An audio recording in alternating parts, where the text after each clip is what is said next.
Aujourd'hui, on va s'occuper des tomates, on va mettre en place des tuteurs. Au lieu de mettre plusieurs fois des petits tuteurs et donc refaire plusieurs fois le travail, on va le faire bien et on va mettre des gros piquets, des piquets en noisetier. Comme ça, on va le faire une fois. On va faire une petite expérience aussi, c'est que on va mettre autour d'une tomate un grillage. Il y a un grillage que j'ai récupéré, on va le mettre autour d'un pied directement. Comme ça, ce qu'on va faire, c'est qu'on ne taillera pas ce pied de tomate, on n'enlèvera pas les gourmands pour voir comment il se conduit et on va laisser les branches se poser dessus. Il y aura un autre pied, lui, qu'on taillera les gourmands et qu'on guidera la plante bien contre le tuteur. Pour ce faire, pour les planter, on va utiliser une baramine. Et bien, c'est parti.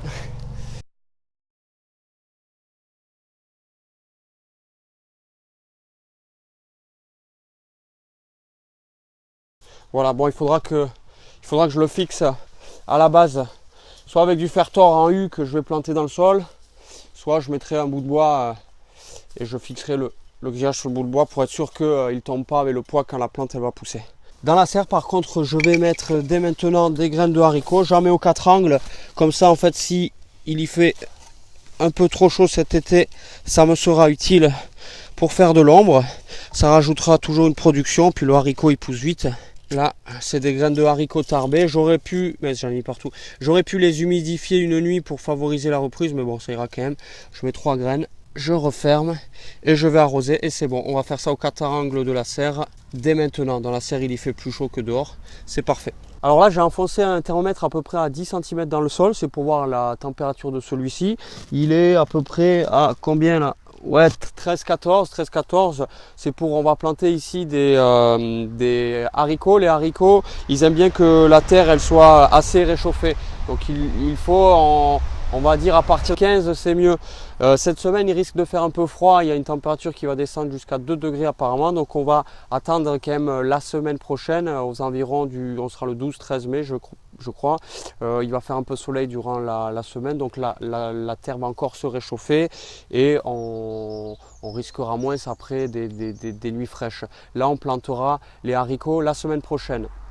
En attendant, voilà, on a préparé une structure pour recevoir ces haricots. Et là, il faut savoir que ici, dans cette zone, j'ai mis que des légumes enrichissants, des légumes toujours de la famille des fabacées avec des fèves qui vont être succédées par des haricots. Pourquoi j'ai fait ça? C'est que j'ai ma serre que je change d'endroit tous les ans. J'ai un système de rotation de ma serre où chaque année je la change d'endroit et là c'est ma 3e année de rotation avec la serre. Et ici l'an dernier il y avait des légumes qui demandaient beaucoup de nourriture, des légumes tels que des tomates, des poivrons, des aubergines, donc ils ont beaucoup puisé dans le sol. Pour éviter de l'appauvrir, je fais donc cette rotation avec cette famille de plantes. On se prépare à recevoir les cultures la semaine prochaine, toutes les cultures un peu sensibles au gel. Alors là, on commence déjà à mettre les treillis, on en a mis pour les haricots et ici on met les treillis pour les cornichons.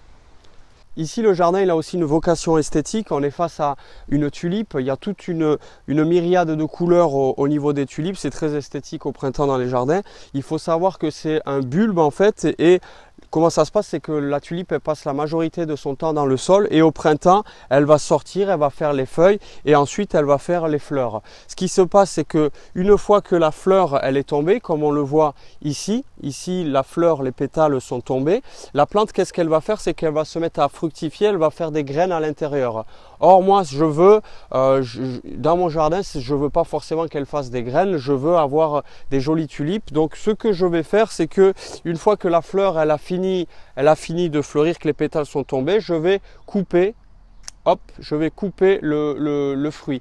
Pourquoi la fructification? Pour en fait qu'elle mette plutôt son énergie dans le bulbe. Après, une des erreurs à pas faire, c'est que dès qu'elle a fini de fleurir, de couper à la base. Ça, il ne faut pas le faire. Pourquoi? Parce que tant qu'elle a des feuilles, elle va photosynthétiser et elle va pouvoir recharger son bulbe pour pouvoir ressortir de plus belle l'année suivante en fait. Donc on la laisse tant qu'elle a les feuilles, tant qu'elle n'est pas sèche, on laisse la plante en l'état. Et quand elle est sèche, mais là on peut couper en entier. Là, on va attacher les petits pois. Il faut veiller à surveiller que les cultures soient bien guidées contre les tuteurs, surtout les petits pois. Il y a des périodes cruciales comme ça où il faut en prendre soin pour permettre d'être sûr d'avoir des bonnes récoltes. À certains endroits, les piquets sont un peu bas, il va falloir les rehausser, tout simplement. Alors je les ai semés un peu tard, c'est des graines de tournesol. Je les ai mis en serre pour que ils prennent plus rapidement, mais la chaleur qui est mieux gardée dans la serre la nuit. Il faut bien veiller à les arroser tous les jours pour que la terre reste fraîche et que la germination se fasse plus facilement.